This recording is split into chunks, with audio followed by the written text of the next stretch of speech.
నమస్కారం. మన పార్లమెంటరీ సిస్టంలో ఒక చాలా ఇంట్రెస్టింగ్ పజిల్ ఉంది. దాన్ని సాల్వ్ చేద్దాం రండి. ఈ చిక్కుముడిని విప్పడానికి మన దగ్గరున్న తాళం చెవి ఆర్టికల్ 88. సరే, అస్సలు విషయంలోకి వెళ్లే ముందు ఒక ప్రశ్న. ఒక మంత్రి ఉన్నారు అనుకుందాం. ఆయన రాజ్యసభ మెంబర్. కానీ ఆయన లోక్సభకు వెళ్లి మాట్లాడగలరా? లేదంటే ఒక లోక్సభ మంత్రి రాజ్యసభలో మాట్లాడొచ్చా? ఎలా సాధ్యమిది? వినడానికి కొంచెం వింతగా ఉంది కదా? ఈ ప్రశ్నకు సమాధానమే మన ఈరోజు విశ్లేషణ. సో ఆ పజిల్కి ఆన్సర్ ఇక్కడుంది.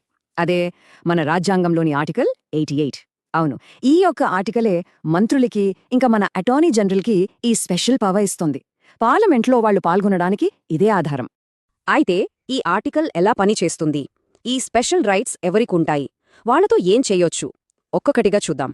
ఇది చాలా సింపుల్ అండ్ క్లియర్. ఈ హక్కు ఎవరికుంటుందంటే కేవలం 2 కేటగిరీలకే. ఒకరు సెంట్రల్ మినిస్టర్స్ అందరూ, రెండోది భారత అటార్నీ జనరల్, అంటే మన ప్రభుత్వానికి చీఫ్ లీగల్ అడ్వైజర్ అన్నమాట. ఇప్పుడు అసలు విషయానికొద్దాం. వీళ్లకు ఎలాంటి పవర్స్ ఉంటాయి? వాళ్లు లోక్సభలో అయినా రాజ్యసభలో అయినా వెళ్లి మాట్లాడొచ్చు. అక్కడ జరిగే చర్చల్లో పాల్గొనొచ్చు. అంతేకాదు, వాళ్లని ఏ పార్లమెంటరీ కమిటీలో మెంబర్గా వేసినా అందులో కూడా పాల్గొనే హక్కు ఉంటుంది. అయితే ఇన్ని హక్కులు ఉన్నా ఒక పెద్ద కండిషన్ ఉంది, ఒక లిమిట్ ఉంది. ఆ పవర్కి కూడా ఒక ముగింపుంది. ఏంటది? చూడండి, ఇక్కడ తేడా చాలా స్పష్టంగా కనిపిస్తుంది. మాట్లాడటమా? ఎస్, మాట్లాడచ్చు. డిబేట్స్లో పాల్గొనవచ్చా? అస్సలు ప్రాబ్లం లేదు. కానీ ఓటు వేయడం, అక్కడే అసలు ట్విస్ట్.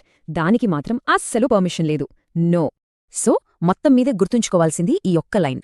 మాట్లాడొచ్చు, చర్చల్లో పాల్గొనొచ్చు, కానీ ఓటు మాత్రం వేయలేరు. ఇదే ఆర్టికల్ 88 వెనుక ఉన్న అస్సలు సీక్రెట్. మరి మన రాజ్యాంగంలో ఇలాంటి విచిత్రమైన రూల్ ఎందుకు పెట్టారు? దీని వెనుకున్న లాజిక్ ఏంటి? దాని ఉద్దేశమేంటో ఇప్పుడు తెలుసుకుందాం. అసలు ఈ రూల్ ఎందుకు అర్థం చేసుకోవాలంటే ఈ 4 పాయింట్స్ చూడాలి.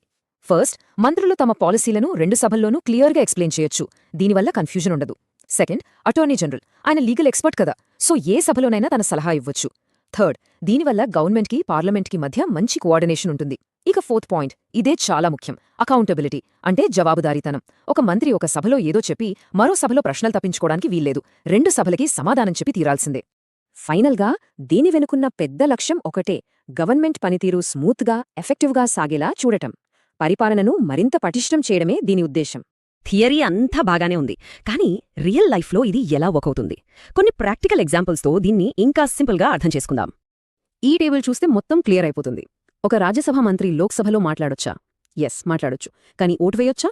నో, వేయలేరు. ఒక బిల్ మీద డిస్కషన్ జరుగుతున్నప్పుడు అటార్నీ జనరల్ పాల్గొనొచ్చా? ఎస్, కానీ ఓటు వేయలేరు. సింపుల్. ఎక్కడైతే ఓటు వేసే అధికారం లేదో అక్కడ ఓటింగ్ సమయంలో పాల్గొనడానికి వీలుండదు. సరే, మనం ఇప్పుడు ముగింపుకొచ్చేస్తున్నాం. ఈ మొత్తం డిస్కషన్ నుంచి మనం గుర్తుంచుకోవాల్సిన మెయిన్ పాయింట్స్ ఏంటో ఒక్కసారి చూద్దాం. ఒక్క ముక్కలో చెప్పాలంటే ఆర్టికల్ 88 అనేది మంత్రులకి, అటార్నీ జనరల్కి 2 సభల్లోనూ మాట్లాడే అవకాశం ఇస్తుంది. కానీ వాళ్లు ఏ సభకు సభ్యులో ఆ సభలో తప్ప వేరే సభలో ఓటు వేసే హక్కును మాత్రం ఇవ్వదు. ఇదే మనం గుర్తుంచుకోవాల్సిన కీలకమైన పాయింట్. సో ఫైనల్గా చూస్తే ఇది చర్చలకు ఒక బ్రిడ్జ్ లాంటిది, అంతేకాని నిర్ణయాలు మార్చే ఓటు కాదు. మరి ఈ వాయిస్కి, ఓటుకి మధ్య ఉన్న ఈ బ్యాలెన్స్ మన దేశ చట్టాలని ఎలా మలుపు తిప్పుతుంది? ఈ ప్రశ్నతోనే ఈ విశ్లేషణను ముగిద్దాం. దీని గురించి కాస్త